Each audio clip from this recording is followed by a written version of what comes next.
Hey guys, we are live for Tidbits and Yeah. Scribbles, another fun night of book stuff. But first, I've got things written down, I've got important stuff to talk about, and then we'll get into all the fun writer stuff.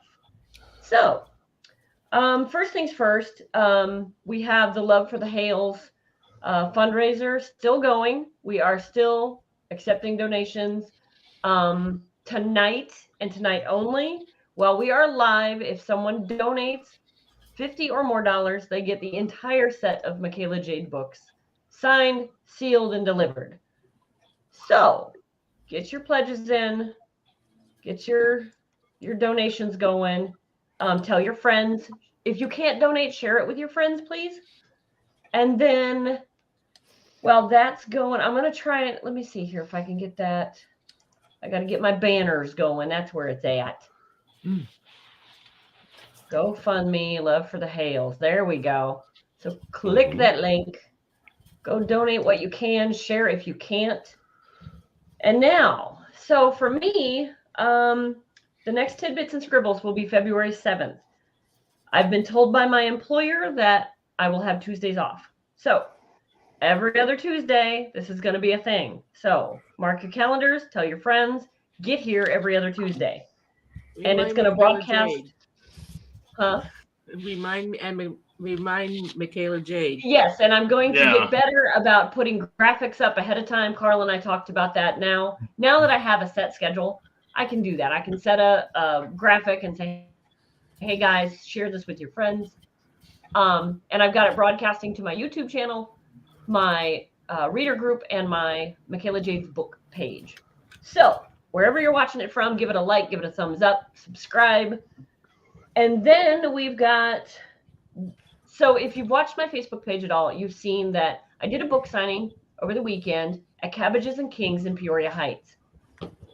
Something happened with Farce Book, and they locked this guy's account, the guy that owns the shop. His name is Dan. They locked his account.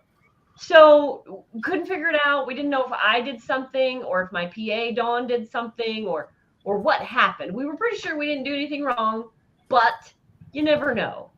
And so it all came out. They figured out that his personal account was hacked, which meant he couldn't get into his business account for Cabbages and Kings. So if you got a second, go over to Cabbages and Kings, give them some love, because Dan invited me back to do another book signing. Yeah. This man wonderful. is Cool. rising tide. If I've ever met anyone who's rising tide, the guy that owns that shop, Dan, is rising tide. So we told him to come over to the dark side and have some fun. So now, we got cookies. Huh? We do? We got cookies. I do. Yeah, wait, what kind? I don't have any cookies. Buffalo, New York kind in my case. Oh. Well, we had cupcakes here because somebody's birthday's coming up, but they got eaten already. So, They're gone already. They're gone already. Now I need more cake. I guess. So, yeah. What else do we got? Oh, February 18th and 19th. Me and Brian. Know anyone else? Maybe Molly? Maybe one more. She's waiting to hear. Okay. So Brian and I for sure will be at the Northwoods Mall February 18th and 19th. It's a Saturday and a Sunday. So don't tell me that you have to work, because one of those days you will be off. Get your butt to the Northwoods Mall and get signed copies of books. You cannot get them anywhere else. From me, you cannot get Secret anywhere else right now. Secret has been pulled from the interwebs. So, Molly says hopefully. So, okay. So hopefully she'll hear back from John, and Molly will be there too. But there will be lots of other authors there. All right. But we're the only two you should really worry about. Yes, we're just the important ones. Yeah, and most humble. Okay. We lost They couldn't take it any longer. Oh, he's gone. Okay. Well, I have an and my announcement when you're internet done. looks like it's going out a little bit. Are you guys seeing that? No, you're fine. That's good. Okay. You're fine. I'm since I'm sharing a screen, I'm moving like a 70s music video. Oh. So Okay. Well, not to us, you're not. So. Oh, okay. All right. To mine, I am. So that's fine. That's fine as long as I look good. Okay. Yes, you're fine. Okay.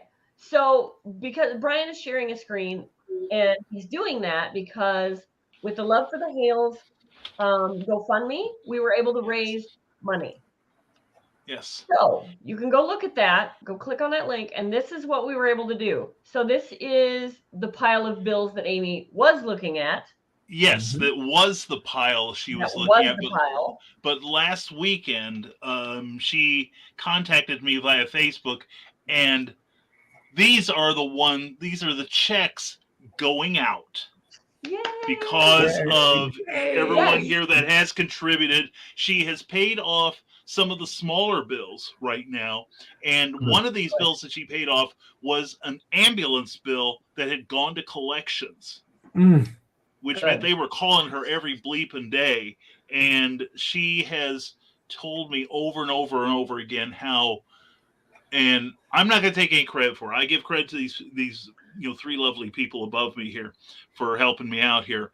But it's all you guys. It's all everyone that has made a pledge, and it is everyone that sent them some love, and just just seriously, Molly, rising tide. You got it.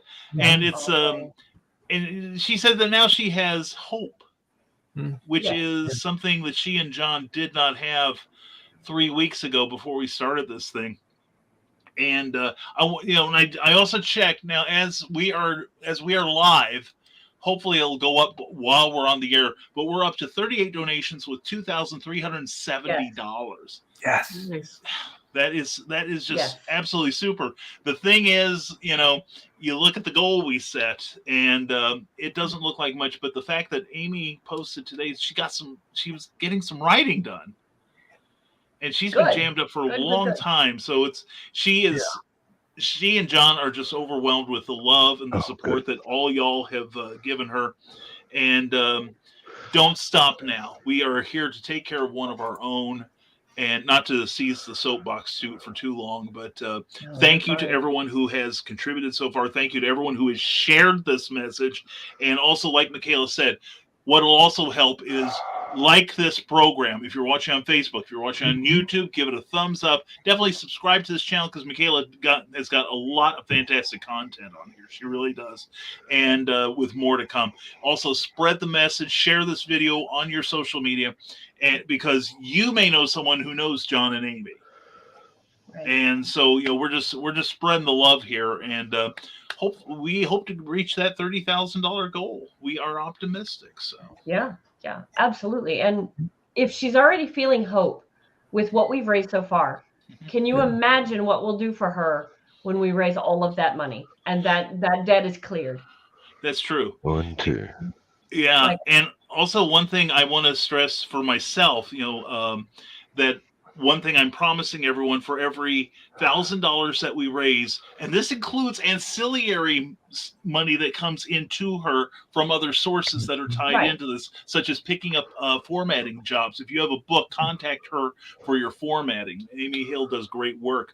But anyway, she got a job for about $1,000. For every $1,000 that is raised towards our goal, I will do a clever title pending, which I did one last week with Amy.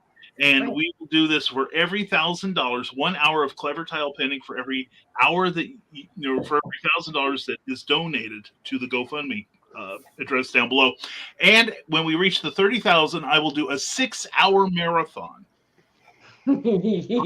I'm going to fill that hail pail, by God. And yes, I know. And also, if I should happen to pass out or fall asleep during the broadcast, Carl has pinky sworn not to save me. I'm on forever until I wake up again. And I'll also sweeten the pot. When we hit the $30,000, I will do 2 hours for every hour we go over. Oh. For every $1,000 we go over, rather. You can tell I'm already suffering from lack of sleep from this. Yeah, so if you want to do me in from all the hours I spend on the air, if you've got it in for me, or if you like what I do, please contribute. But most of all, give it to the GoFundMe account because we all got love for the Hales, and we want to see them get out of this hole of theirs. And thank you for the platform, Michaela. Oh, you're welcome. I've noticed one thing that struck me today. There are a couple people that have been donating like $10 a week to the thing. If Yeah. that's how you need to do it, you can absolutely do that. You know, don't think that you have to pledge $100 because that'll put you in a bind. You know, if you can pledge 10 this week and 10 next week, do that if you want to. But in the meantime, you know, share it out to your friends. You never know who's watching. Right. Yeah. Definitely. All right. So, Sorry, I had to dash. We had you're a okay. plumbing emergency. Oh Lord. Yeah. There was a towel on the floor, soak up the little drips, Yeah. and the glass that I set on top of the towel fell over. Oh. Ooh. Yeah. Yep. Now that towel is out of the way and the glass is sitting flat on the floor. So Yeah. just watch it and empty it when it Home fills ownership. until Love, I can love. until I can find the rebuild kit for that toilet tank. Yeah. And these are the kind of realistic details you can throw into a story. Oh my God, yes. Yeah. Live updates as they occur. Okay, so I'm looking to make sure nobody's got a question. Yes, Molly, February 7th will be the next Tidbits and Scribbles. Oh, look, she's off that night too. Yay! Yay. Okay. All right. All right, so that one goes. Yeah, I'm learning my clicky things here. Michaela? Yes. Also like to mention that tomorrow morning on Never Mind the Furthermore, Nick is going to have another guest. Who might that be, Uncle Carl? Who would that be? Some lady, I don't remember her name. Maybe that same lady that sponsors Tidbits and Scribbles, maybe? I'm just saying. Might be. Writer of great Carlene. adult novels, yes. Might be Donna Carlene. Yeah. 4 books So, yeah. out of 12, and that's all I'm known for in my adult novels. But we like that stuff. Yeah, we're your target audience. In that case, always be promoting The Seduction of William Monroe. Okay. There it is. There it is. I got it. Yeah, there you go. You're getting good at this. Yeah. I'm getting better. Yes. And Nick drew a beautiful picture of me writing with my little kitten watching me in a dragon. I have round glasses instead of square, but hey, that's okay. Yeah, I haven't seen that. I'll have to go look. It's good. Nick did a great job. Yeah. Awesome.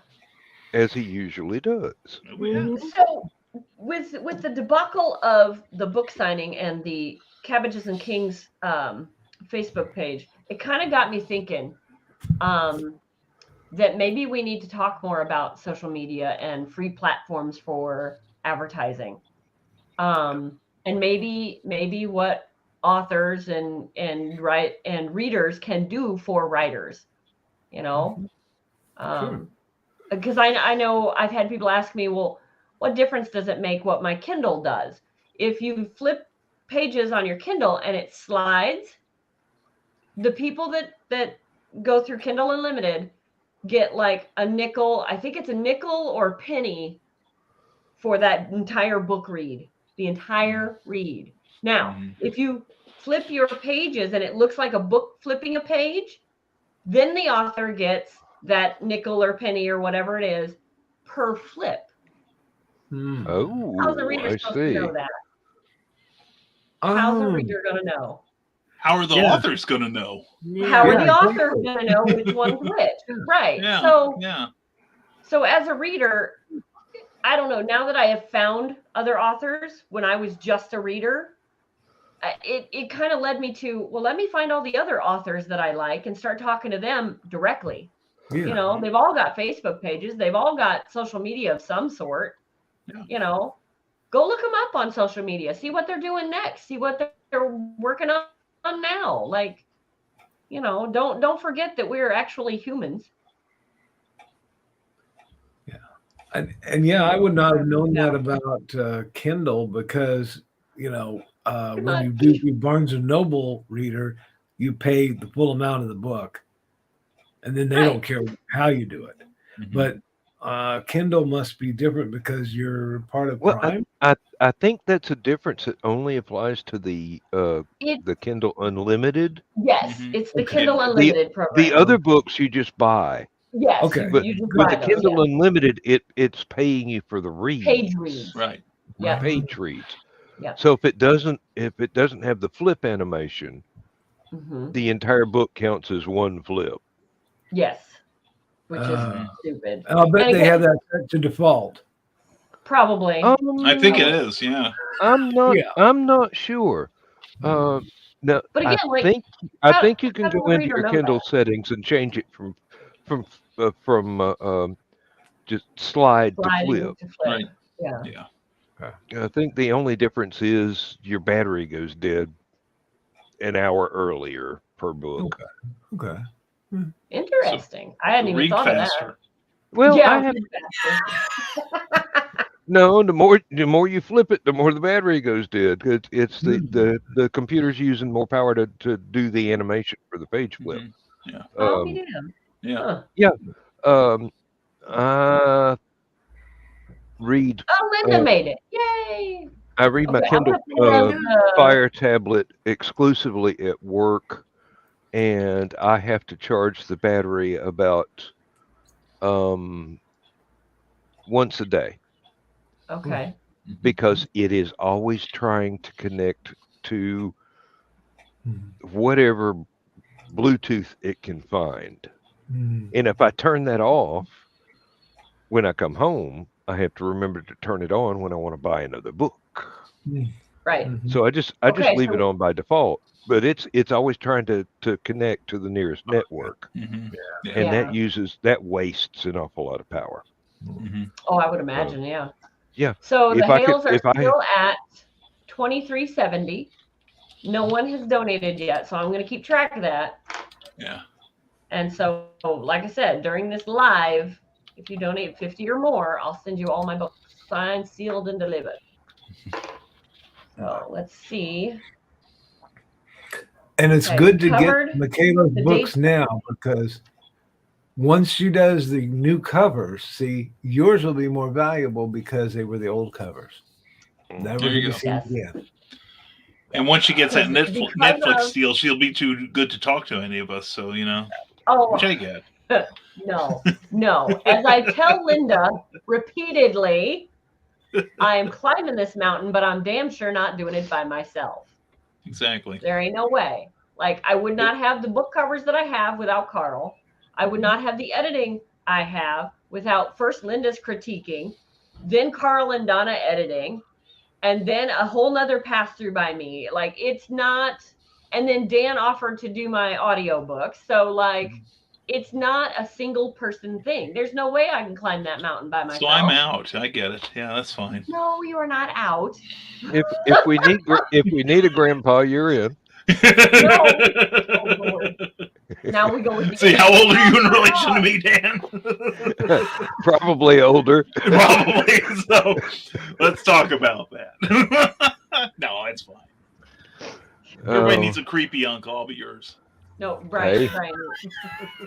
You are very much loved and appreciated. I love you. You are the mentor that I talk to at 3 a.m. going, okay, I'm not doing this anymore. Screw it. I'm throwing the towel in. Oh yeah, we have had that talk, haven't we? Well, yeah. If I've done nothing else with my life, then I've done that. So. No, I'm done. And now look at you. Done. It's not worth it. What am I doing? Right. Yeah. Yeah, but now look at you. See? See? Look. 3 licks. That's all it takes to get to the center of the Tootsie Roll Pop. Trust me. I knew it. Not the green room. Not the green room. Not the green room. Don't fund me. Love to the hales. All right, guys. That brings up an interesting point. Michaela, if I could. Yeah. I have this green room and I advertise it starting Tuesday or Wednesday for Friday, because I know how Facebook is. Okay. Even on its own platform, it slows down certain announcements and things and people don't see them. And then you have friends that don't sign in for a day or two, That's something we need to take into account because, I just got a notice tonight of the John Ritter fundraiser, and they were having an indie author panel. It was going to start at any time. And I'm like, I was on that panel. That was Saturday. And you're telling me about it now, Facebook? Yeah. No. So I got that too today.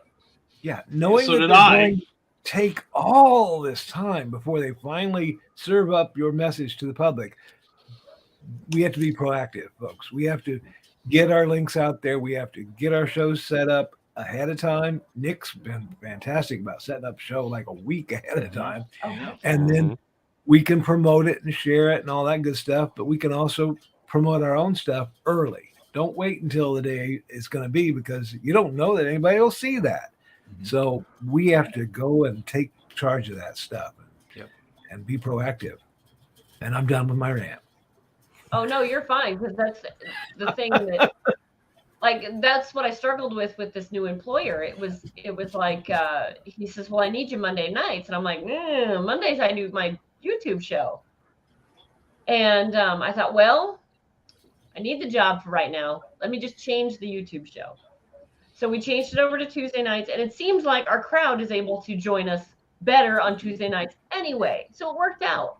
But I don't want to have to change it to 1 week I'm on Tuesday, the next week it's Wednesday, But now that I know that I have Tuesdays off, I can start making those graphics and stuff and letting people know that, hey, on the calendar, it's going to be every other Tuesday, like clockwork.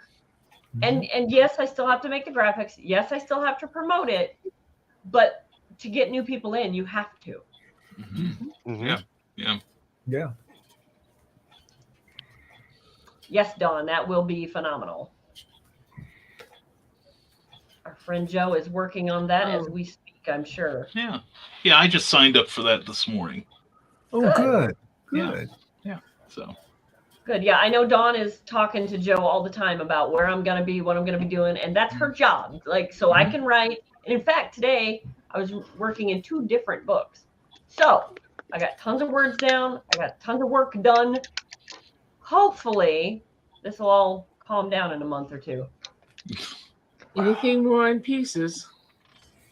Pieces is right here. It's still up in the top of my screen here. So. Yeah, Pieces is on the rise. It's happening. I'm sorry. Go ahead, Brian. No, go ahead, Carl, please. Well, we had a question during the indie event. Someone asked, have you ever had something in the news that came up that disrupted your writing and then you had to go change something? And for me, it was the fact that the Somerton man, whom I'm doing this novel on, was identified this year. And yes, I wondered how that would affect you. Yeah, well, and it turns out it doesn't. It seems like he was just a regular guy, and he may have, well, how's YouTube want you to say it, unalived himself. Yes, you have to stay unalived. Yeah, and they were talking about he has family still alive, and I'm thinking, oh great, okay, maybe I need to just kill that off. But someone suggested keep working on it, and as I thought about it and I look around, I'm seeing that some of the pieces of the puzzle don't fit the story that has been announced this week. Okay. Cover up. This adds another layer to this whole story. So it does. Yeah. But it will involve some dancing on my part, but I haven't got to that particular part of the dance floor yet, so who knows? That's really neat, though. That's a really good idea, actually. Yeah. That makes your book more timely, actually, if anything. I guess. Well, I suggested that he write like a foreword stating what has really happened. Yeah. And then saying, but there are still a lot of questions. What if it went something like this? And then start into a story. I like that. I like that. There's a story like that called, let me get it right here. Hang on. I got to get it right. I don't want to mess this up. It's called 1,000 White Women. Okay. And it's based on the idea that one of the Indian chiefs, when they were in treaty talks, said, well, you send us 1,000 white women so we can have brides for our warriors, and we'll sign your treaty. And of course, the president at the time was like, yeah, no, that's not happening. But somebody said, what if? And so the whole book is based on what if. If these 1,000 women had said yes and they had been sent, what would have happened? Yeah. Well, that's the whole premise of the book. What if? Well, yeah. You wind up with 1,000 brides for 1,000 brothers. There we go. Pretty much. No, it's, alternative history. That's a very viable genre there. Was it Harry Greenberg? I think it is. Has been making bank on that for decades now.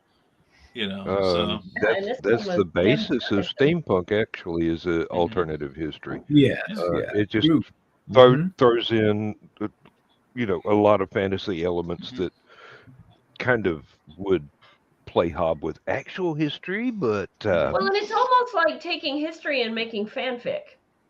Yeah, pretty much. Which is kind of what I've been doing with the Mad Gasser cheerleader. So I guess I'll continue on. But I was like really bummed out when they asked that question. I'm like, yeah, I've had that happen. Just Boy, if we were off camera, would I have a remark to repost with that one? Tell Dance the green room. Tell Dance the green room. No. This would negatively impact Michaela, so I can't say it. Okay, just put it in the private chat then. Make a note. Okay. No, but getting back to promotion, a lot of us are starting to feel like social media may be a dead end, unless you pay for it, which a lot of people can't afford to do. But I say keep your eyes open for an opportunity, because just like yesterday, four of us did this show in Wabash, Indiana, of a small startup show, and one of the things that happened was you got signed up for their newsletter. And it's a very good newsletter. I'm getting a lot out of it. But she said, if you have any appearances you're making, let us know, and we will put it in our newsletter. So the first thing I did was I copied my list and sent it to her.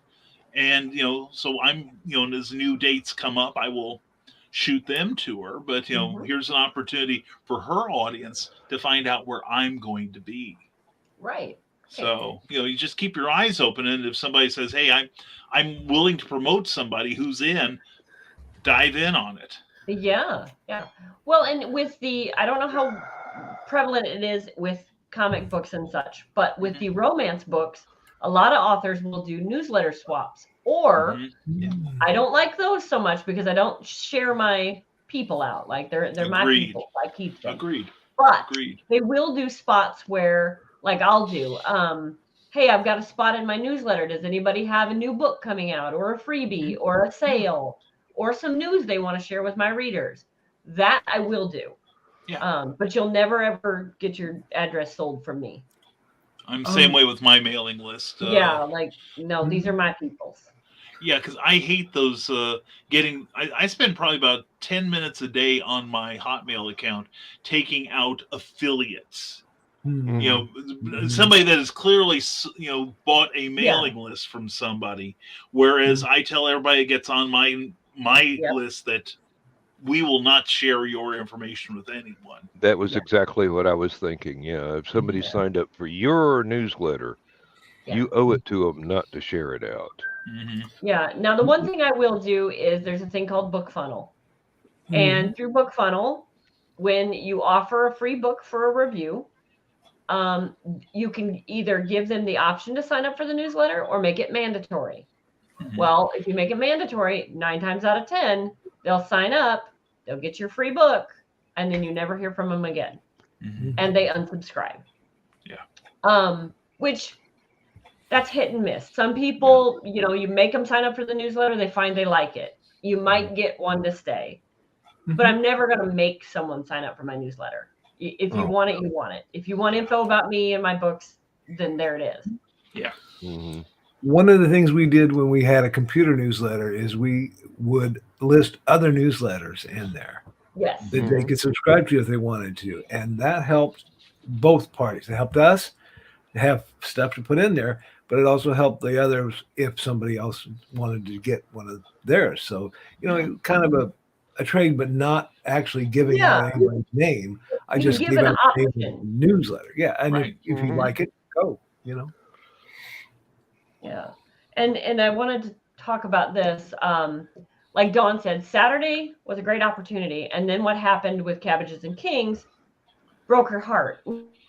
Now, it bothered me, but I wouldn't say that it broke my heart because I saw this coming. People went back to see what's the hubbub, what's going on, what author are we talking about? Did the author do something wrong? And when it was found out that no, the author didn't do anything wrong, this was just a farce book thing, and everybody's dealt with farce book things that are not correct, and they've tried to fix them, and you know, or a friend that got in Facebook jail, you know. But it did. Silver lining, it turned out pretty good because people are going there, seeing who the author was, maybe clicking over to my page, clicking my Amazon account, whatever. But word got out there. And now, like I said, the owner invited me to do it again. So what happens next time? Next time when I do it, here we go. Now everybody's heard. And I guess everybody's going to the Cabbages and Kings and liking their page. Yep. And liking their page, which might help him even more. It turned out he was hacked, I guess. Yes, it was his own personal page was hacked, not the game store page. So it didn't have anything to do with Michaela's book signing at all. Nothing we did, nothing we clicked. It was just simply somebody had hacked the owner of the shop's account. Yep. Yeah, Linda says, I promise when anyone signs up for my newsletter, I never spam them. Sharing my list would be a violation. Yeah, absolutely. Yeah. And that's we've heard before people suggesting that you should use your newsletter to its full advantages, meaning that let's say you send it out on a Tuesday and you notice that 50% of the people opened it, but 50% did not. You send a subsequent email to those 50% saying, hey, hello, I'm still here. My God. And then you send a third email within 2 or 3 days to the people that didn't open that next round. Holy moly. Yeah, Carl, your face says it all because Linda and I were thinking the same thing. We were like, one of two things is going to happen. One, they're going to quietly leave out the back door. Two, they're going to come to you and be like, are you kidding me? It's a newsletter. But they swear by it. They swear that that's how they get sales. That's how they get their numbers. And it's like, I'm sorry, my readers are not a number. They're my readers. Right. If you're running a numbers game, maybe that works for you. It doesn't work for me. Not when I'm trying to build a brand built on this is me. I don't want 3 emails from one person in the same week. Are you kidding me? I don't even want them from my best friend in the same week. Like, that's a lot of stuff I got to go through. Holy crap. That would backfire because I will get those and they go to a special box in my Gmail that I don't always see. It only alerts me. It sends me a personal mail. If it goes to the promotions file, I won't see it unless I actually go in looking for it. So I would go in and look at it and go, what the heck? Michaela sent me 4 emails all at the guy. You know, it wouldn't work. No. Yep. And Molly, that's awesome. Yeah. I didn't stop my newsletter per se, but there for a while I'd kind of forgotten or gotten too busy to do it. And then just recently I've been diligent about getting it back out there, getting the news out there, because it is a way to reach my readers that maybe they're tired of Facebook like we all are. You know, maybe they're tired of social media completely, but an email might get through. Maybe they look at their email while they're at work. Yeah. Well, also, if you put stuff in that is unique to the newsletter, I call mine insider information, because I put stuff in there that a little bit behind the scenes stuff, and I bet, Linda. But I put stuff in there that most people just don't see. That they get it. They get a level of advanced look at what I'm doing and insight into what I'm doing. So. Always treat your newsletter like they're special. Your people, because they ask to be there. Yeah, well, that's my thought. If I asked you at a con or a book signing, hey, here's my newsletter sign up. Would you like to sign up for it? Sure. And they wrote their email address down. To me, that's a personal connection between the two of us. And I'm going to give you what I told you I'm going to give you, which is updates, news, updates on my friends and what they're doing, maybe a book you might like. Yeah. That's what I'm going to give you. Exactly. Now, one thing I found out within the last couple of years, Gmail has gotten really strict about third-party emails. So my inbox gets everything that's addressed to my main email address. Oh, that's a lot. However, if I try and reply from that email address to anybody on Gmail, it gets bounced because I have my outgoing email connection through the local phone company. My incoming email is through my ISP, two different entities. So if I send somebody on Gmail a message from my ISP, it goes from there to my phone company to Gmail, and Gmail automatically bounces it because it looks like spam. That's a lot. So I had to go in and figure out what my email address was at my phone company and transfer all the email addresses for the magazine to where when I will have to reply to everybody from the phone company address, not my normal address that has worked for 25 years. That's just too much work. Oh yeah. Hey, I can't change it. I mean, well, I did change it. I can't fix Gmail is what I'm trying to say. And they're only trying to protect their customers from spam. Right. So I see where the problem came up. I developed a workaround. Not everybody can do that. I was going to say I would never have figured it out. It was okay. It really it kind of helped because a couple of years ago my phone company decided that if I didn't use the phone company email address at least once every 90 days, they would turn off my email entirely. Well, that's not good. And and it wouldn't affect my incoming because that goes through a different ISP. But through the ISP that I pay for to send messages out, it would be totally dead. So this way, I'm always sending messages. Yeah. And it doesn't matter if it's to a Gmail customer or anybody else. If I use the phone company ISP email, it'll go like anybody else's normal email would. I had the hardest time. The only time that I found out that they turned off my email because I didn't use their email address. Went in there, had to go back through.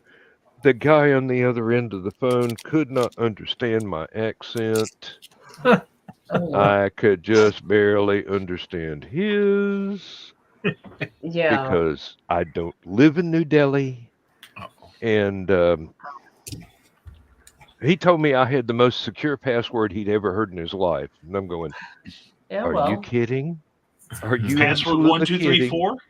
No, Yeah, no. like, isn't that It's- everybody? Yeah. Same as my luggage.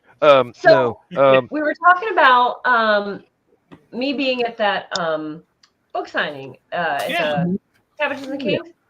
Keisha over here, because I'm pretty sure that's Facebook user. Keisha says, I wish I could have been there. So here's the thing, guys. Us authors and artists, we all support each other, which is fantastic. But the reason Keisha couldn't be there was because she had an art show that we didn't even know about. We were talking about the algorithms in Facebook and stuff. I had no clue she had this art show coming up on the very same day that I had this book signing coming up in 2 separate towns. So neither one of us could make the other one's gig. And both of us are wanting to support the other. It was a total surprise to me too until I saw photos of the event, and I'm like, when was that? Oh, yeah, and I think I saw it the next day. Yeah, because Keisha didn't promote. Yeah, well, and with Keisha, she's got a little kid at home and a farm, and I know. Yeah. But yes, again, like we need to be promoting this stuff weeks in advance. Like it's almost, it sounds crazy, but if you can market it 2 or 3 times a day, the week that it's going to happen, and maybe once a week or twice a week, before, leading up to it. But that last week, you really need to up your social media post because they're just getting lost in the algorithms. And until you have a friend reach out to you or an enemy or whoever and say, look, I'm tired of seeing your crap, keep posting. Like, that's why they're there. For the most part, if you have a readers group, they want to know where you're going to be, when you're going to be there, when your next book is. Flood them with that information until they push back and go, okay, all right, that's a bit much. Keisha says she's been posting about it for months. Oh, and Facebook doesn't like to promote it. Yes. That could be. It could be. It's possible. Yeah, that's entirely logical. Yes. Well, sometimes I feel like I'm lucky to get an announcement out when a new issue of Epilion goes online. Yeah. Well, especially if you link to an outside source, exactly, webpage, because it has to be an outside source.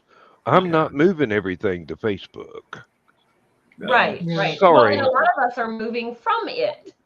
Like I've moved a lot of my stuff here to YouTube. Yeah. And YouTube's been working pretty darn good for what I need. Am I utilizing it as much as I should? Probably not. In fact, one of the book cover models that I have for my books, he moved most of his stuff over to Instagram because he's getting better stuff, better interaction over there. And he was tired of farce book stuff. So, like, what do? You try and stay where your readers are, but your readers aren't there either. Right. Well, that's the nice thing about there being so many different ones too. Yeah. Like TikTok especially. I'm sorry, Carl, go ahead. Oh no, I was just going to say one of the things they do on Instagram, is they're very short with it, and to the point. And sometimes when we get on Facebook, we want to tell the whole story of blah blah blah blah blah, and no, you have to be very short with your announcement and very much to the point, and tell people where it's going to be, when it's going to be, and if you have a link, include it. But if not, at least tell us in a short manner where it is. Yeah. The longer the post, the less likely it is to get through. Yeah. And the less likely people are to read it. They'll be like, oh, okay, yeah. But and by the time they get to the end, they're just scrolling, Another thing I've noticed about Facebook, when I do the monthly announcement that a new issue is going live, about half the time Facebook will not include the link. They'll show the cover photo. Yeah. They'll show me saying, hey, the new issue is live. I have to go into the comments and put the link.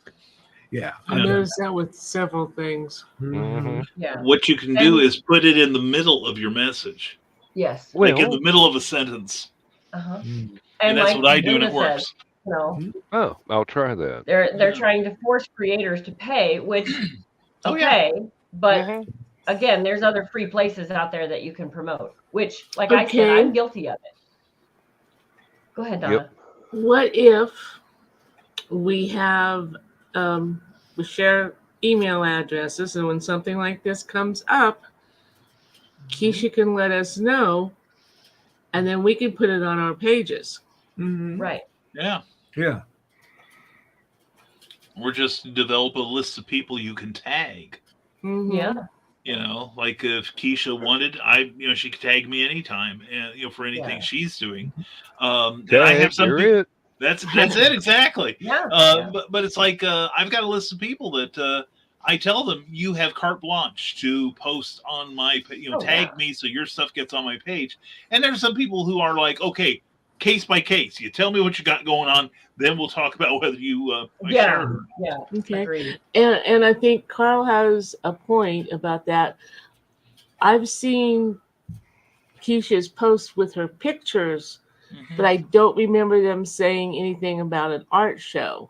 Yeah, I see that. Yeah, you're right. And I'm wondering if maybe that was part of the problem too. Yeah, we used to call that burying the lead in German. You know, you really want to start out with, hey, I'm having an art show in such and such a town, and it's going to be on this, or I'm having a book signing, and it's going to be here, and it's going to be on this date, so that people know. And then, okay, everything else, fine, put below that. But if you bury it in something else, they won't see it or read it, perhaps, or it won't get the notice you want. So right. Well, and like you were talking, Instagram has to be short, sweet, to the point. TikTok is the same way. YouTube is going that way. They've got their shorts that they're featuring. If you scroll Facebook, it has the shorts in it. Well, all that is a TikTok video that's brought over to Facebook. So all these different social medias are meshing. Whether you like it or not, they're all meshing. All your info's out there anyway. You just got to find where your readers are. And if your readers aren't on Facebook anymore and they're on YouTube or they're on Insta, you just got to move.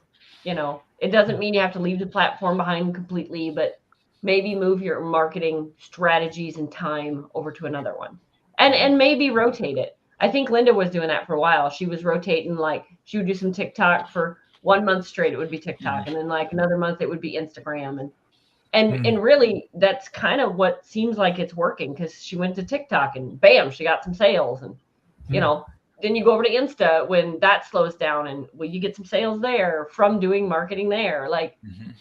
So maybe it's just you need to set a rotation, and there's so much social media that's free out there. Like, and locally, I've preached this before, but it's working.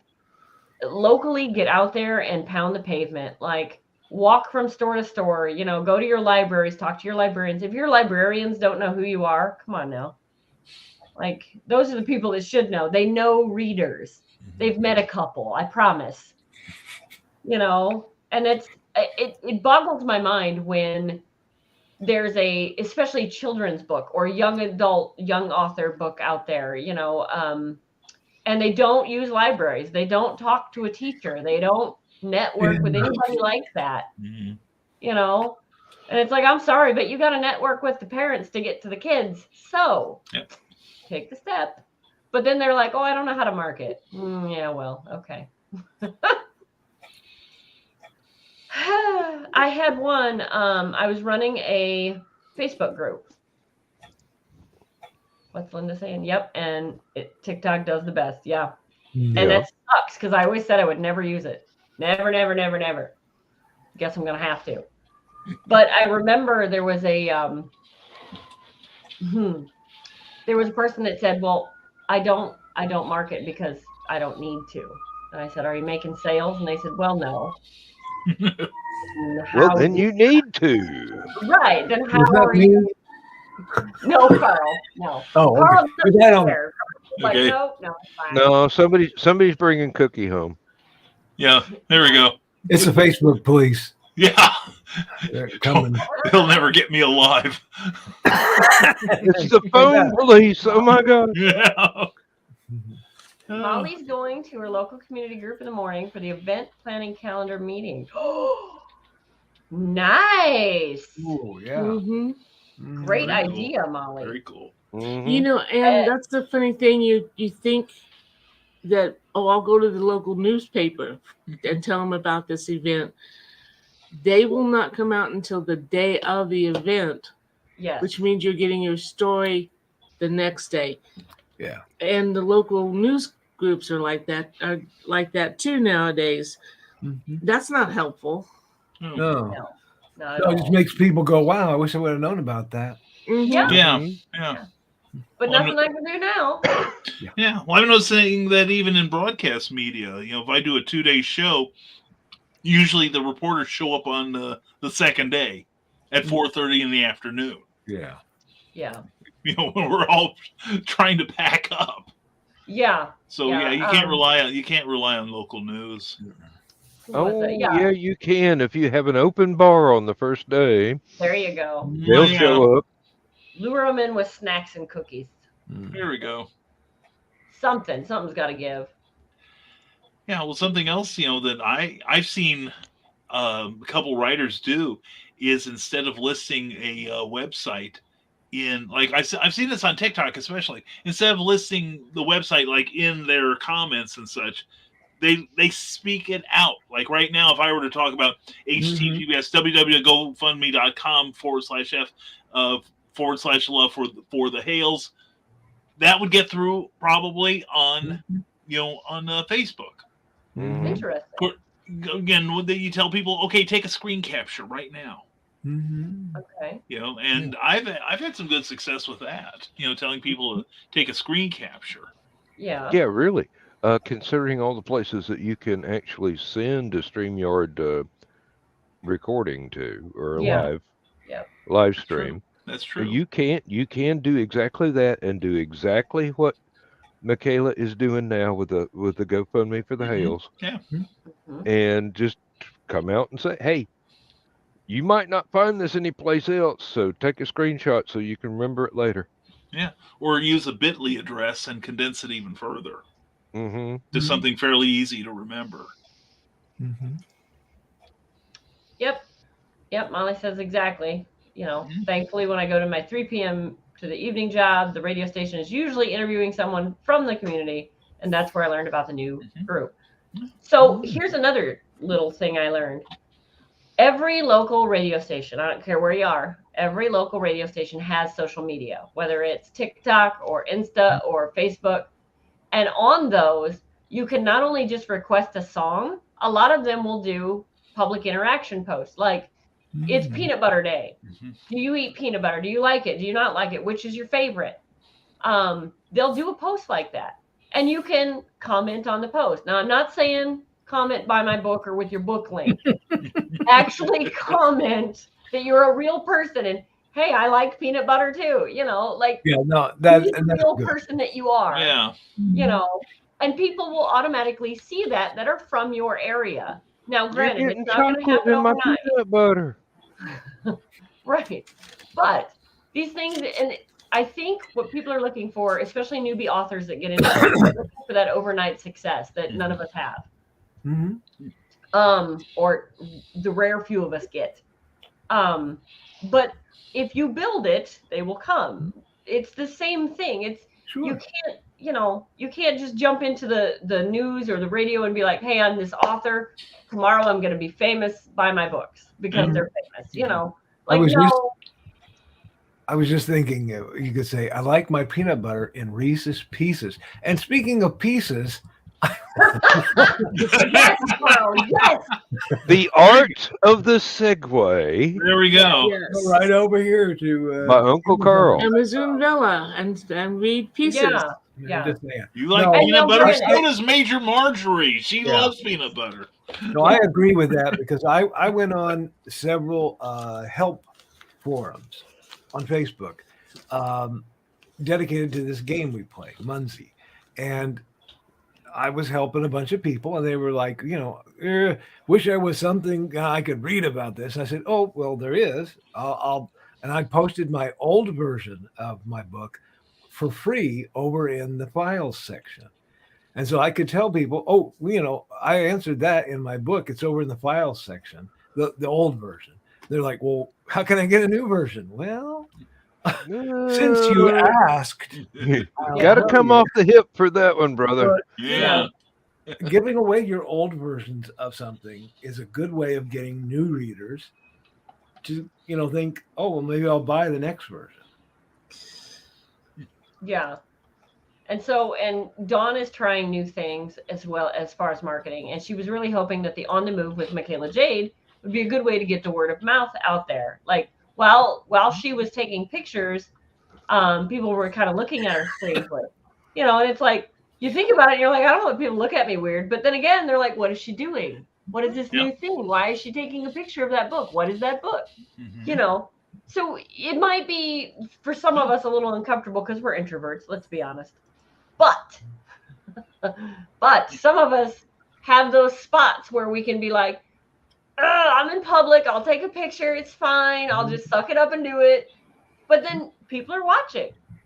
I mean, even me, I go out there and people watch, just to people watch. What are they doing? Why are they doing what they're doing? Let me see here. Molly said something. I'm trying to get all of it. It's like 3 different ones. Talked herself into going into the building. Severe imposter syndrome rearing its ugly head.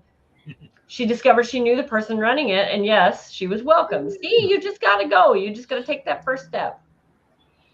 Yeah. Okay. Yeah, we all have that. Yep. Oh, yeah, really. Yeah. But the more, I always said I would never get on camera. Nope, not for me. I'm a writer. I'm never going to get on camera.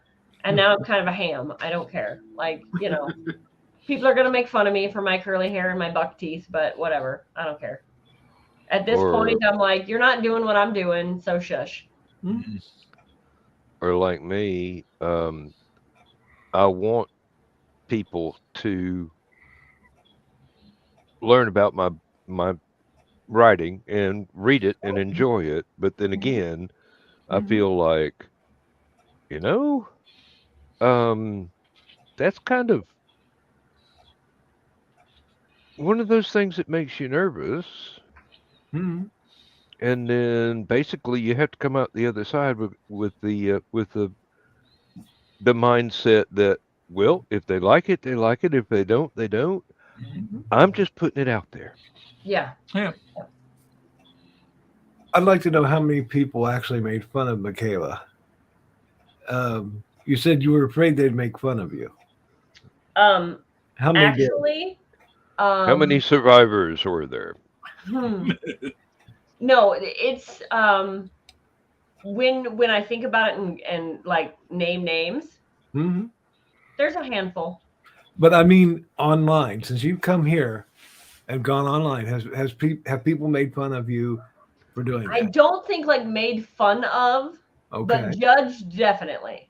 Some have parted ways with me because of that. Okay. And that I'm okay with. Like if you don't agree with what I'm saying, that's okay. You don't have to. Yeah. But there was a time in my life where that would have bothered me. Like I'd have been curled in the fetal position because that bothered me. Okay. Now I know what I've got. I know that I'm a good writer. I know what I'm talking about, and I'm not afraid to be wrong. Because if I'm wrong, tell me. Show me where I'm wrong. But you've got to show me. You got to show me the proof. But the point was that a lot of times we hold ourselves back more than anything. Oh, yeah. We have these things that, people won't like this or that, or, and that's not what's going to happen. Right. We think of ourselves as to this or to that, or not enough of this or not enough of that. When in reality, the people that we're speaking to, they don't see that. That's not what they're thinking. Right. Yeah. Oh, and I've got to disagree with Linda's comment there. No, the most terrifying thing anybody can say to an author is, I've got this idea for a story you could write. Oh, yeah. Oh, Lord. And usually it's family. My answer is, write it yourself. I don't have time. Write it yourself. Oh, and then they come back with, no, you write it and we'll split the money. Yes, that's the other thing. Yeah. Oh, my God. Yeah, first prove that there is money, and then Yeah. I will consider it for about a nanosecond, and then tell you I'm still too busy. Well, no, it's the thing. Everybody sees, us at shows, and I've discussed this many times, and people think we live this rock and roll lifestyle. Because we stay at numerous hotels. I stay in the luxury van. Stopping at all the nation's, the best rest stops in 8 states, sort of thing. Oh, you're talking about the dog kennel with wheels on it? No. This is Calgon, the Wonder Van. Damn it. Oh. Anyway, no. It's like people see that wow, you eat out all the time when you're on the road. No, it's because we can't get a home cooked meal. Yeah. That's all. All these little things, but people see that as kind of like us living a more luxurious lifestyle. We hang out at the mall, and for like 8 to 10 hours on a Saturday, we're talking to people that seem to like us. Yeah. And and everybody perceives this as some sort of success when, like at the beginning of every season, I sit behind the wheel of my car and start weeping uncontrollably. So because I got to do it again. Oh Lord, we got to get you out of that. No, not again. Yeah.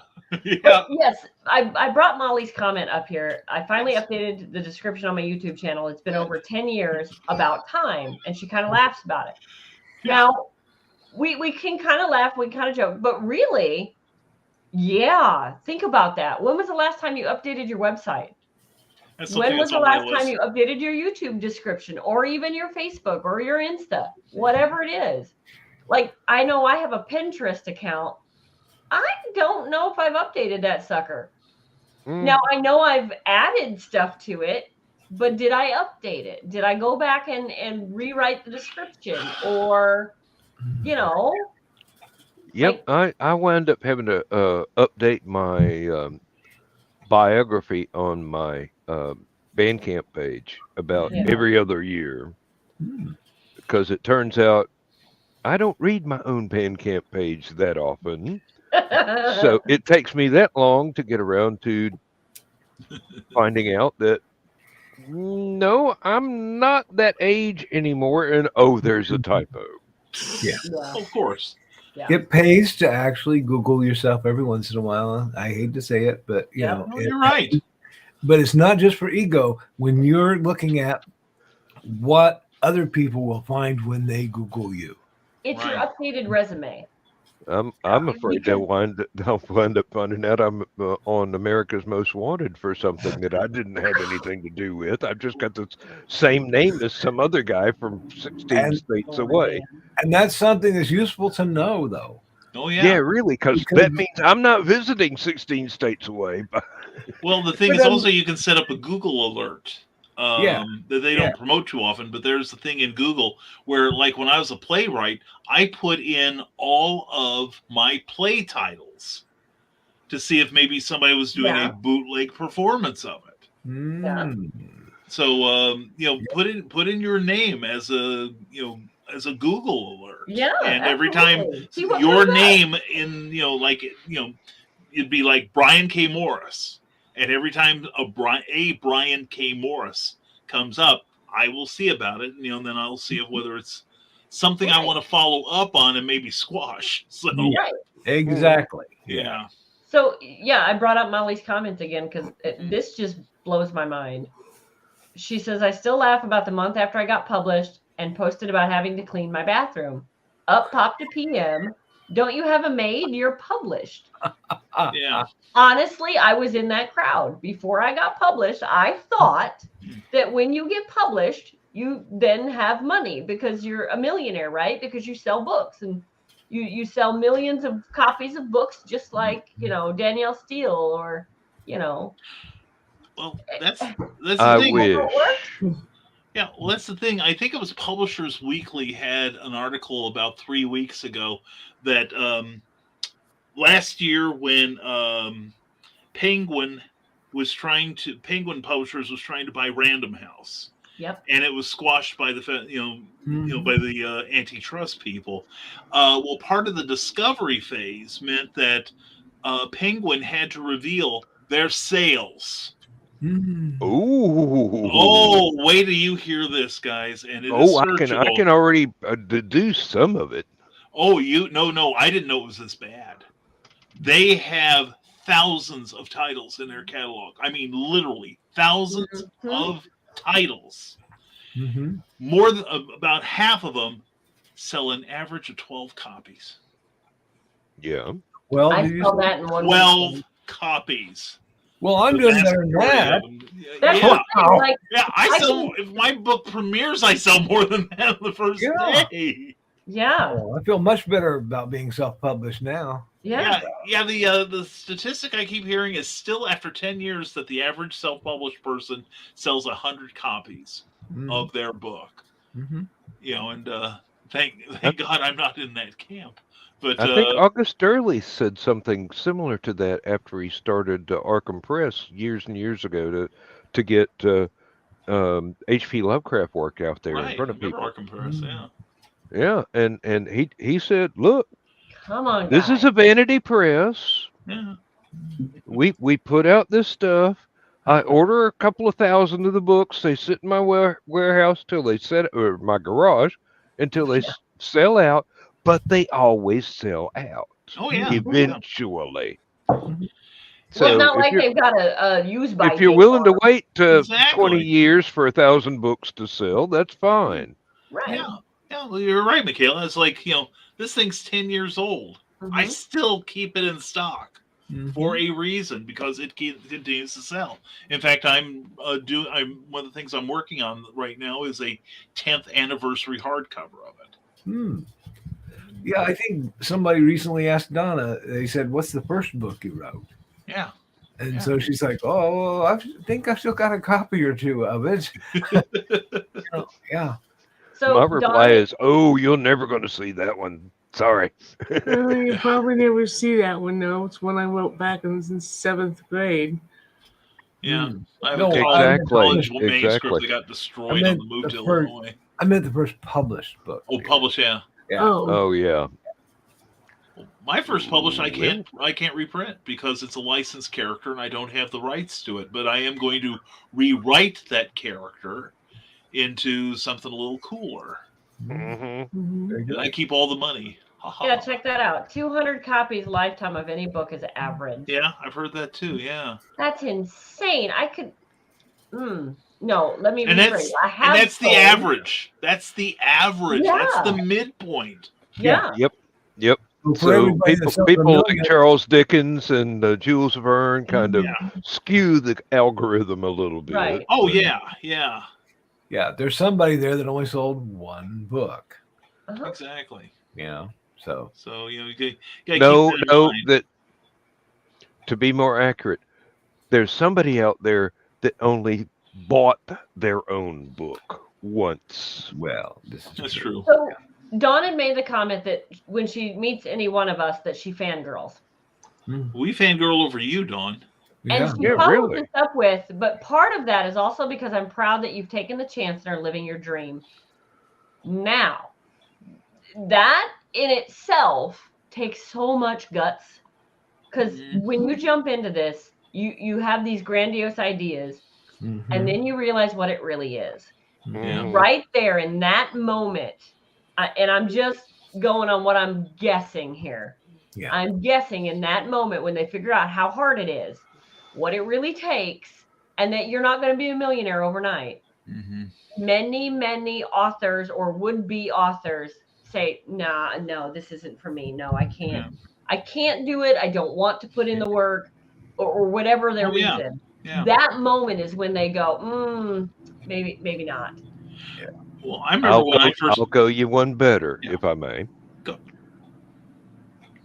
On my magazine, online, for free, there were 10 million readers of my Spaceport Bar series.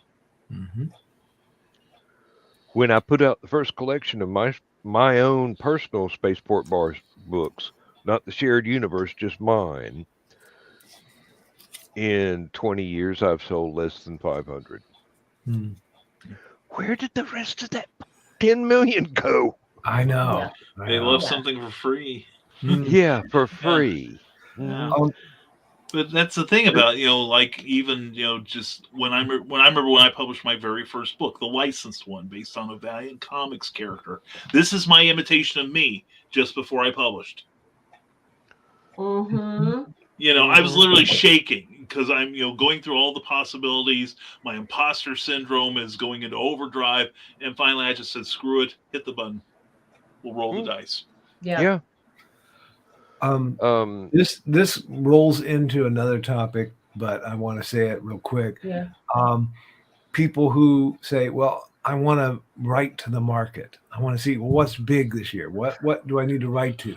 And if you're only going to sell 100 copies or 200 copies, you might as well write something that you want to write rather than trying to write something that you think somebody will want to read. Because that is a ticket to disaster right there when you do that. And by the time you finish writing something, the market will be changed. Yeah. I mean, especially if you're going for traditional publishing as opposed to self-publishing. It might have sold really well if you'd already been finished and already had it gone through the editorial process and everything else that involves getting something printed, getting something published. But by the time you start something to that market and finish it, and it goes through everything else, that market has dried up. Yeah. Oh, yeah. It's done. Yeah. But yeah, so Dawn and I talked about the fact that, like, if we had a storefront, okay, I only have so many SKUs. Right. So really, when I set up my booth, I only have so many things that I can sell. So each person that walks up can only buy, let's say it's 8 products. If they buy all 8, there's nothing else for me to sell them. So that's where it comes in of write the next book. And Casey Bateman is the one that when you ask her for advice as an author, the first thing and almost the only thing she'll tell you is write the next book. Literally, write the next book, because the first one's not going to make you billions. Right. That's one reason why I usually have 5 or 6 things on the go at one time. Oh yeah. In various stages of completion. Well, that's why it's so nice when Donna and I have a table together, because if what I write is not going to interest the person, maybe something she writes will. And so as they go down the table, they'll see different sorts of genres, different sorts of books. Something will catch them. And I'm wondering now, with what Dawn had said, if it's maybe something we need to someday do a rising tide table.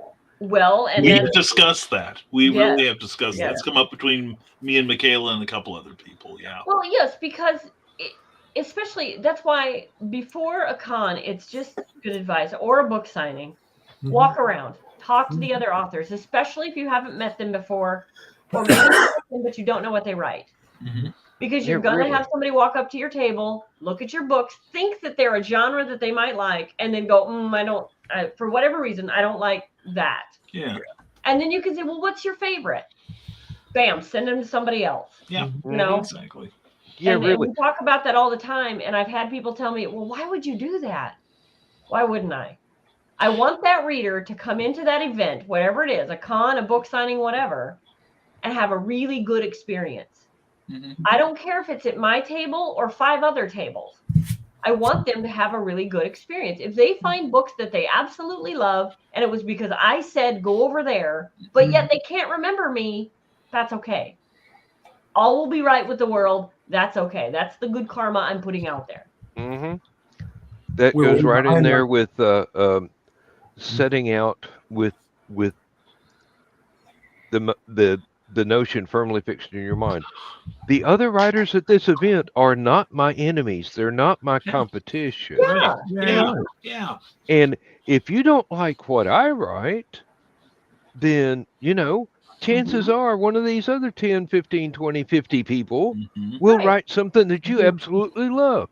And on the off chance you remember that Michaela sent you over to my table, or I sent somebody over to Michaela's table, or then great. However many permutations, they might remember that and go, oh, that's a very nice person. Maybe I should check out their stuff after all. Yeah. Right. Oh, right. yeah. Or maybe I know somebody that would like their stuff, but I don't. Right. Fine. Exactly. Okay. Hunter, good job. Yay, Good Hunter. Yes, congrats. Well done. Taking another step. Getting closer. Fantastic. Because there are many, many steps. Yeah. Mm-hmm. Rising tide table, I would so be there. Yes, Dawn, you would. It's mandatory. It's required. Sincerely, yeah. Yes. You'll recognize it because it is lined with hail pails in the back. Yeah. Got the pod catheters running, yeah. Yes. But we've talked about that, like Brian said, many times. Oh, hail pail. That poor woman's never going to live that down. No, we have anything to say about it. Not in this group. I wonder if she got her. I wonder if she got her next review, because she was one review away from being on the next. Yeah. Well, Amazon. I forgot to check that. Yeah. You know what? I'll check that right now, because I just checked the GoFundMe and we are still at $23.70. Yeah. Because if somebody Nobody's donated yet. So if somebody couldn't donate through, they couldn't donate through that for some reason, they could do a review of Neurosis and put it up and help Amy tremendously that way. Yes. Just saying. And she is still at 49 reviews on Neurosis. Reviews always help. Yeah. But here. So if somebody's read that, please go over and send her. Even if all you say is this was a great book. Yeah, there we go. There you go. That's a review. Yeah. Yeah. Mm-hmm. Yep. Because even, any sort of review helps her in the algorithms. Yes. It will bump her in the algorithms. It'll give her a bump. Yeah. That will help immensely for other people that don't even know her to see it. It'll get in a newsletter. Like, please, just somebody pop over there, give her a review. And reviews don't have to be complicated. It can be as simple as, hey, I like this. I like the character. Y'all should check it out. Yeah. Yeah. In fact, there is an excellent book on Amazon called Amazon Reviews Made Less Impossible. I can't remember the guy's name. It's slipping my mind right now. But look for Amazon Reviews Made Less Impossible. By some guy named Brian. Yeah, exactly. Look for the beautiful cover designed by Cookie. But no, seriously, a lot of people don't realize this, but reviews help us a lot because it feeds the algorithm and gives us greater visibility. In fact, I had a couple of my friends recently get 1-star reviews by trolls, like Jackie Lawson, who we know out of the Peoria area. Oh, she did, yeah. Yeah, she got a 1-star review and she was crushed because everything else was like 5-star reviews.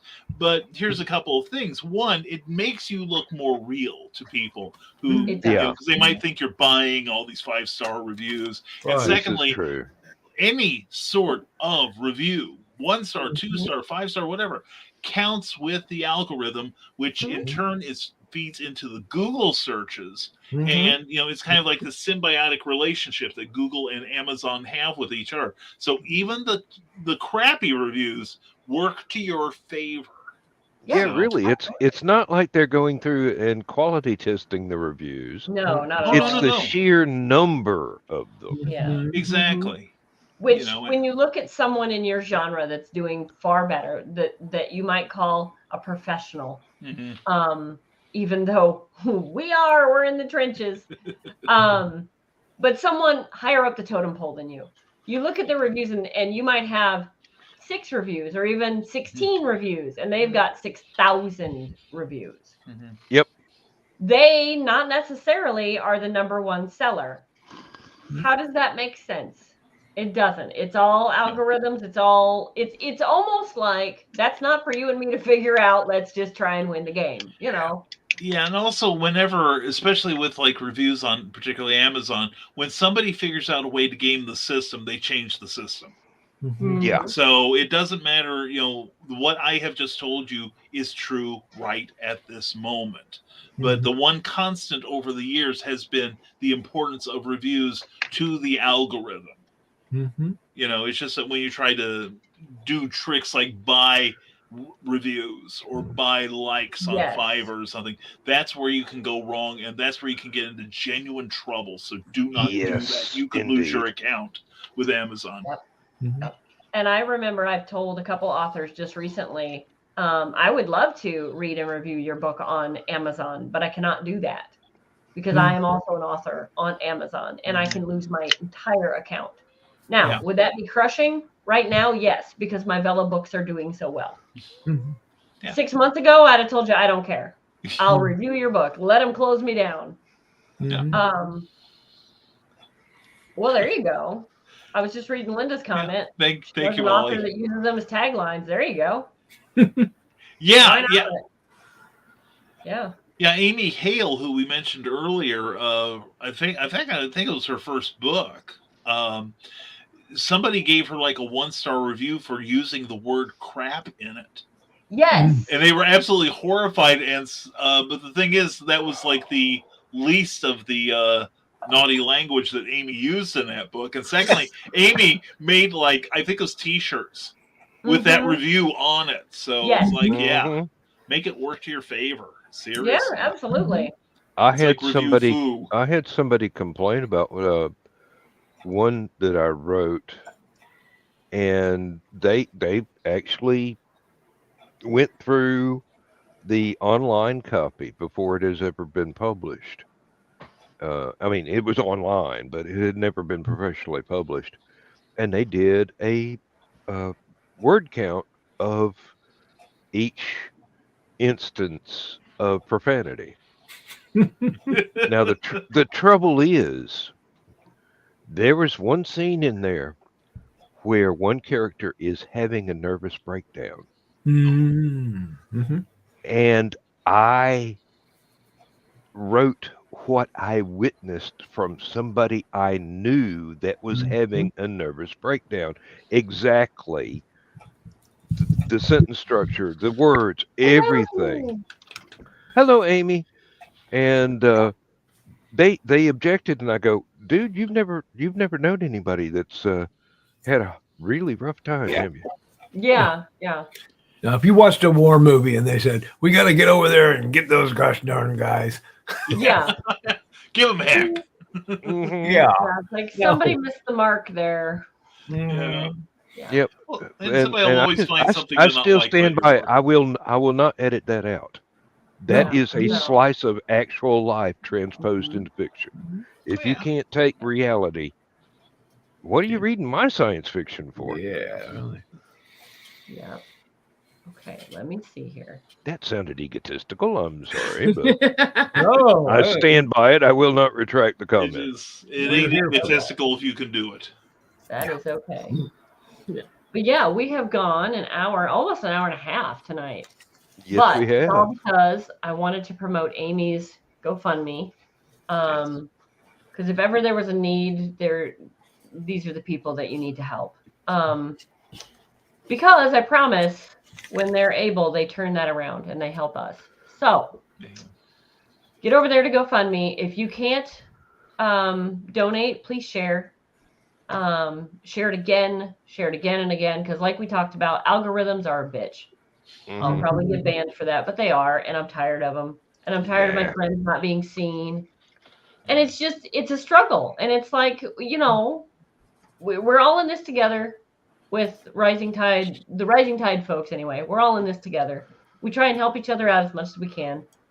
And it just gets frustrating when you're like, hey, is anybody seeing me? And you feel like a little tiny person in like a fishbowl. And you're like, is there anybody out there? So. Yeah, there was a Beatles song to that thing. Amy. We with sure a little try. help from my friends. Yep, and that's the thing. We don't do this alone. None of us do. No, not at all. Yeah. I would never have known to read Brian's books or Carl's books or Donna's books or Michaela's books if it hadn't been for the Rising Tide. Right. And I've got to tell you, I've gone on and left great reviews for Michaela's books, even though it's not a genre that I am attracted to in a normal circumstance. She's just that good a writer that I go, hey, I've been missing something. Thank Don't you, Dan. shake your head no. No, I'm not shaking my head no. I'm just in disbelief. I know that my books are not for everyone. And I'm okay with that. They're not supposed to be for everyone. But when a friend picks it up and I know they're not one to like pull my leg or give me false compliments, it's just like, yeah, got it again. Yeah. Okay. All right. But then I pull myself back like, no, don't act that way because people might think you're arrogant. And my bestie Linda said, it's not arrogance if you can back it up. Yep. Exactly. To which I say, again, call me out if you want to, but I can back the stuff up. I can write better than most. And that's why I'm where I'm at. Like it's, but I'm not perfect. And so I think until I think that I'm perfect, I'll always have that little voice that says, yeah, but you're not as good as fill in the blank, and I'm not. I may not be as good as someone that I look up to forever. Not as profitable as. But that's no reason to quit.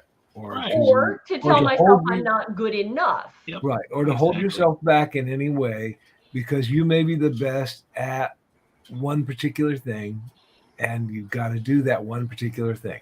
Mm-hmm. So do it. Well, I said something one time.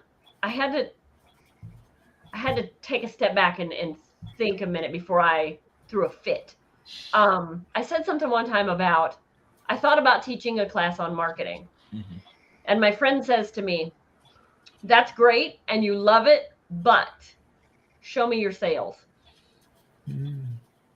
Oh, that sucks. Oh, my sales aren't great. Like they could be better, but I know exactly why they're not.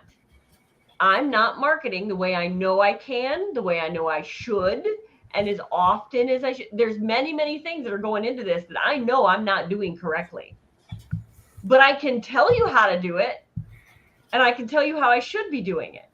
Right. But until I do it and have the numbers to back myself up and say, this really works, and here's how I can prove it, I shouldn't be teaching a class on, here's how you make your numbers go up. Yeah, but I not teach a class on world building. I have the proof to do the world building. I have it. It's right there, Mm-hmm. But I don't necessarily have the proof to back up the marketing class. Mm-hmm. And so, I had to take a step back. But if that takes you away from writing those other two pieces that you're writing right now. Yeah. And also, success is kind of relative. It is. Because we're higher up on the ladder than some people who haven't started yet. I'm reminded of an old song. I'm not going to sing it so we don't get dinged by the the bots. But it's called 2 Minutes on Broadway.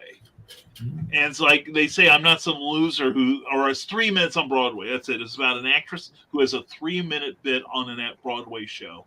And the chorus comes up and says, I got 3 minutes on Broadway. I'm not some loser who just has 2. I've got 3 minutes on Broadway. It's 3 more minutes than you.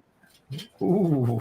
If you've published a book, if you have gone it to an editor, as I tell people this all the time, if you've even finished the thing, you're light years ahead of many people who would like to be in this, La Vida Loca that we have. So, staying at this nation's finest motels. Loca. Charged by the week.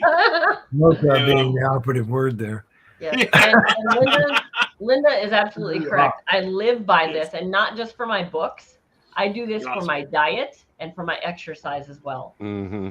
I don't have to be better than anybody else. I just got to be better than I was yesterday. Definitely. Yep. That's the motto I live by. I think the greatest compliment I ever got, somebody had gotten hold of an advanced reader's copy of something I wrote. And they said, I started it 2 days ago. By the second day, I had forgotten it was you that wrote it. I just could not stop turning pages. Mm-hmm. And I go, awesome. I'll take that as an awesome compliment. Thank you. Yeah. Yeah, those statistics are real. I mean, that's getting down to the nitty-gritty of it, the real stuff. Like, not many people make it in this business. Like I said, I think they get to that whole, well, I published my first book and I'm not famous and I'm not rich. Crap. I'm like, never mind. This isn't for me. Yeah. It's not a get rich quick scheme. Yeah. That's why I like my attitude. I have all these stories in my head. Yeah. My ambition is not to get rich off of them. My ambition is to tell all the stories before I die. Somebody will appreciate them somewhere down the line. It don't have to be right now. Okay, guys. I don't care. Why they call it a deadline. Yep. All right. So we have gone at this an hour and a half. Yeah. It's been fun every single minute. An hour and a half. It always is. I love it. You get this crowd together, we're going to lose some time. Missing time problem. There you go. Lost a lot of time in college. The fundraiser has not raised any more money. However, that doesn't mean we're done, guys. Nope. It just means for now, we're kind of stagnant. So, like I said, if you're seeing this broadcast and you can't donate, that's okay. Just share it. Share it everywhere. Share it on my pages if you want to, because Dawn and I are sharing it as well. That's the other thing. Like, we're sharing this thing. Don't think sharing it once is going to work. You know, I've seen that Donna shared it every day. That's awesome. We all need to be doing that. We'll get the word out there. We will get the goal and we will fund it completely. I know we will, because we're not going to give up. And I think it was Linda that said something like, I scare her, because when I get an idea in my head, I don't stop. My mother-in-law called it like a dog with a bone. I'm not going to stop. This is mine. I'm going to get it. Don't tell me no. You have to be driven. You really do. You have to be driven. You do. Yeah. Well, and I think we all have a need to, as I said, to be a storyteller. Yeah. And then some of us expect instant success and some of us don't. Some of us know how much work it is and keep going. Some of us go, oh, this is hard. I think I'll go lay brick. Yeah. You know, that there's a big thing. Someone once said that now that person doesn't want to be a writer. They want to have written. Yes, that's a good one. Yeah. It leaves all the work involved in getting a manuscript all the way to a store. Yeah, that alone is work. And then there's the marketing and the finding your readers, and it's a whole thing. Yep. So anyway, I think we will end it tonight. Amy, I'm sorry we didn't raise any more money for you. We're going to keep going, though. This is just one of the lives that we do. We'll keep mentioning, we'll keep sharing, and we will get it done. And on that, I think if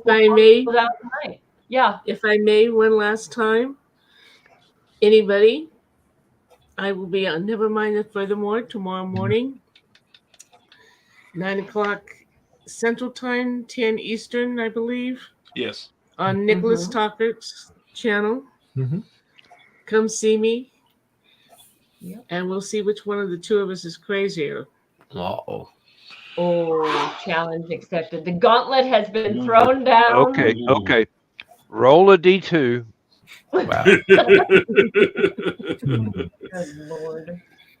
Okay. All right. We are going to close it out. Say bye, everybody. Bye, everybody. Bye, everybody.